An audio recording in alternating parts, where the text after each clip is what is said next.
Jack Dorsey was the CEO of Twitter during a very, very dubious period in Twitter's history.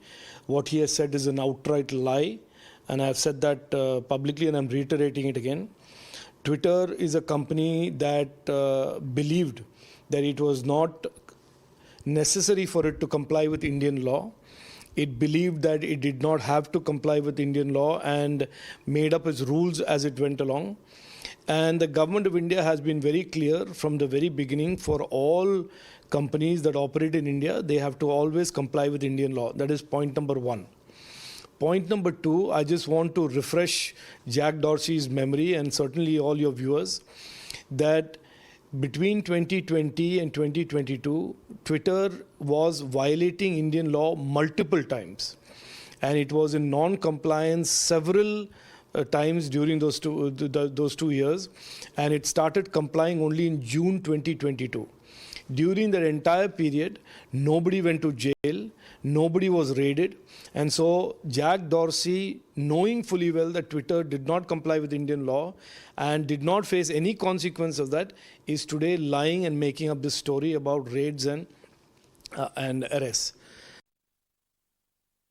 All right, we have RP Singh who's with us on the broadcast. Many thanks, sir, for joining us here on Mirror Now. Sir, if you could please help us understand your stand on what former Twitter CEO Jack Dorsey has claimed. He has said that the government had pressurized Twitter during the farmers' stir.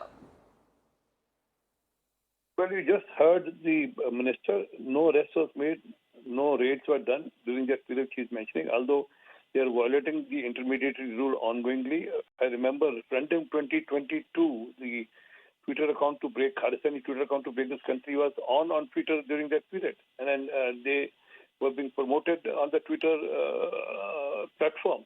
So there are many such accounts which wanted to break this country. And then obviously any country or any government will have concerns about any such platform which want to break your country.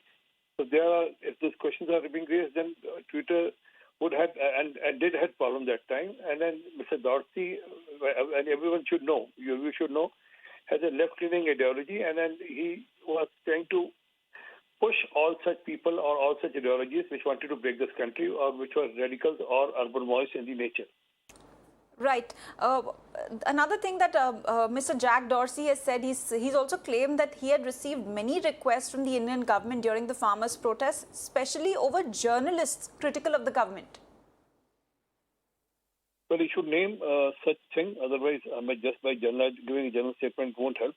Yes, but under the grab of journalism, if someone is trying to break the country, obviously this request has to be made. I mean, I just now referred to you about the referendum 2020 account, and there were certain individuals in the system who were trying to support such causes.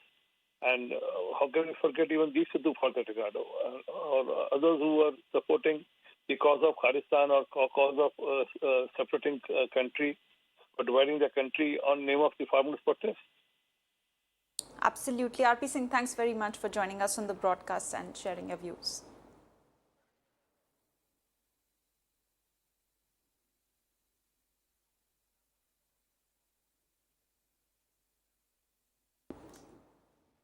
All right, in fact, this is the big story that we have been tracking. Twitter founder and former CEO Jack Dorsey's Remark has raked up a political storm. And in fact, in an interview to a YouTube channel, Dorsey claimed that he had received many requests from the Indian government during the farmers' protest. In fact, we have Tuhin Sinha, who's the author, who's with us on the broadcast. Thanks very much for joining us here on Mirror Now.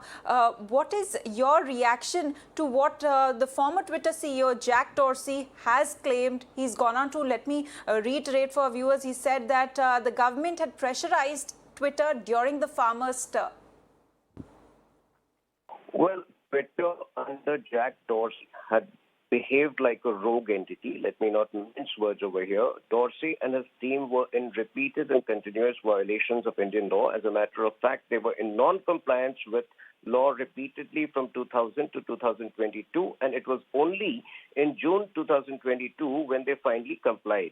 So if somebody believes that they can, violate the intermediary laws, which was a prerequisite for, the operating of social intermediaries in the country, I think he was living in a fool's paradise. But instead of accepting his own flaws, instead of accepting the fact that Twitter wasn't good enough, he has chosen to blame the government for a hallucinate interference, which other points also.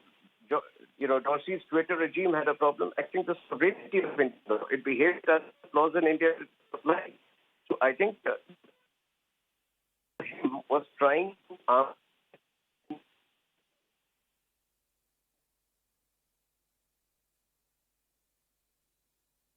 All right. In fact, we seem to have lost that connection with Tuhin Sinha. But of course, this is the big story that we are tracking at this point in time.